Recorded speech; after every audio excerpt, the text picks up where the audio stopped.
तुम बाहर प्रीता से ये कह रही थी कि करण से बात मत करो, उसकी बात कोई सुनो मत, प्यार मत करो, उसके आसपास दिखो भी नहीं। क्यों क्यों ना करे वो करण से बातें? क्यों ना जाए वो नजदीक उसके? आप मुझसे पूछ रही हैं? आपको नहीं पता ये सब क्या है? रिश्ता, करण और प्रीता के बीच में प्रेम का अटूट रिश्ता है। पति पत्नी का रिश्ता है उन दोनों के बीच में। और क्या सुनना चाहती हो? ये रिश्ता जन्मों जन्मों से चला आ रहा है, शायद इसलिए आज तक वो दोनों कभी अलग नहीं हुए। अलग होकर भी किस्मत ने एक बार फिर उन्हें मिला दिया। वो रिश्ता है उन दोनों के बीच में।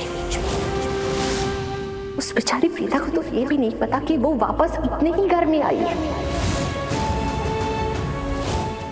उसे ये नहीं पता कि ये घर उसी का है, सिर्फ इसलिए क्योंकि प्रीता अपनी याददाश्त खो चुकी है। लेकिन याददाश्त खो देने से दिल के रिश्ते नहीं बदलते निधि। प्रीता का हक आज भी इस घर पे है। प्रीता का हक बनता है इस घर पे, इस घर के हर सदस्य पे।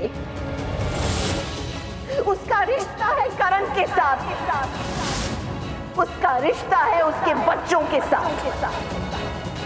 अब मेरी बात समझ में आई। तुम प्रीता को करण से दूर रखने की कोशिश इसलिए कर रही हो क्योंकि तुम डरती हो कि अगर प्रीता की याददाश्त वापस आ गई तो वो करण के नजदीक हो जाएगी। वो दोनों एक बार फिर से मिल जाएंगे, जो तुम्हें नहीं चाहिए। राइट? क्योंकि मेरे हक का क्या राखी मॉम? हाँ, प्रीता की याददाश्त चली गई है, पर मेरी और आपकी याददाश्त तो है। और आप भूल गई कि मैं भी कुछ हूँ। इतने सालों से मैं हूँ इस घर में। आज अगर मेरे सारे हक उठा के आप उसको देना चाहती है तो मैं क्या करूँ? मैं यहाँ से चुपचाप चली जाऊँ? ये है तुम्हारा बिहेवियर, ये है तुम्हारा एटीट्यूड। ऐसे बदतमीजी से मेरे साथ बात करोगी तुम? मुझे बदतमीज बना दिया? अरे मैं गलत क्या बोल रही हूँ? बताइए ना मुझे। आज प्रीता वापस आ गई है तो मेरा क्या?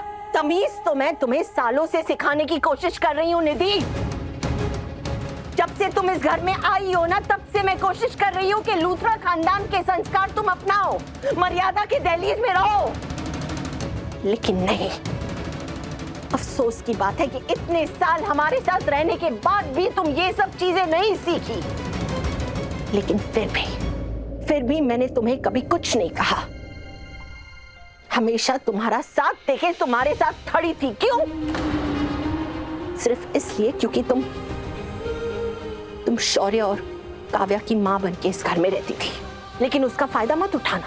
उसका ये मतलब नहीं हुआ कि आज तुम बदतमीजी से मेरे साथ भी बात करोगी।